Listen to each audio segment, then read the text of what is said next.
అదేంటో నేను ఎప్పుడు చూసినా రోజా చెట్టు కొమ్మలు నాటుదామంటే అస్సలు గ్రో అవ్వదు. లాస్ట్ టైమ్ కొమ్మలు నాటాను, చిన్న చిన్న చిగుర్లు కూడా వచ్చాయి. కానీ వర్షాలన్నీ తగ్గిపోయి మళ్ళీ వేడి స్టార్ట్ అయ్యేసరికి మొత్తం చిగుర్లన్నీ వాడిపోయాయి. సరేలే అయ్యిందేదో అయింది అని చెప్పి ఆ కొమ్మలు కూడా లోడి చూశాను ఏమైందా అని చెప్పి. అసలు వేర్లే రాలేదు, మరి చిగుర్లు ఎందుకు వచ్చాయో నాకు అర్థం కాలేదు.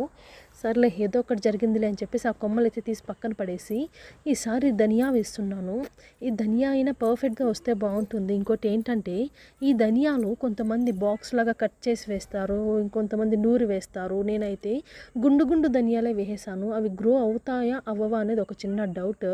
అయితే బాగుంటుంది, అవ్వకపోతే ఏముంది మళ్ళీ దంచి మళ్ళీ వేయడమే, సింపుల్. బట్ మనం చేసినందుకు ఏదో ఒక ఫలితం ఉండాలి కదా. ధనియాస్ గ్రో అయ్యి మంచిగా మనకి కర్రీలోకి యూజ్ అయితే బాగుంటుంది, చూడ్డానికి కూడా చాలా పర్ఫెక్ట్గా ఉంటుందని నా ఇంటెన్షన్. నేను ముందుగా అయితే సోక్ చేయలేదు, ఎందుకంటే సోక్ చేస్తే తొందరగా వచ్చేస్తాయంట. బట్ కానీ నాకు ఒకవేళ సోక్ చేయకుండా వేస్తే ఎలా ఉంటుందో అని చూడాలి అన్నది ఒక ఇంటెన్షన్. అంతే కదా, మనం ఇలా చేస్తే బాగుంటుంది అనుకుంటే మనం అలా చేయము, అడ్డదారిలోనే పోతాం.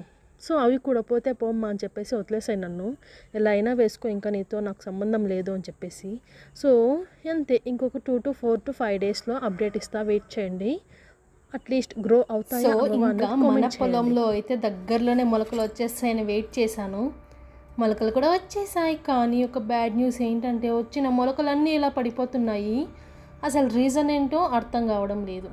మేబీ ఏదైనా ముందు ఏదైనా వదలాలేమో, నాకైతే ఐడియా లేదు. కానీ ఎంతవరకు గ్రో అవుతుందో చూడాలి. చూడడానికి ఎంత బాగుంది తెలుసా, ఇలా గ్రో చేసుకుంటే ఎంత ప్లెజెంట్గా అనిపిస్తుంది మార్నింగ్ లేస్తూనే వాటిని చూస్తూ ఉంటే. సో మనకి చిన్న చిన్న పాట్స్లలో పెంచుకుంటేనే ఇలా అనిపిస్తే ఫార్మర్స్కి, అంటే మా డాడీ వాళ్ళకి ఇంకెంత హ్యాపీగా ఉంటుంది కదా. సో ఇలా పడిపోయినవన్నీ తీసేస్తున్నాను, ఎందుకంటే వేరే వాటికైనా కొంచెం మన్ను ఎక్కువగా వేస్తే బాగుంటాయేమో అని ఒక ఇంటెన్షన్ అంతే. So subscribe.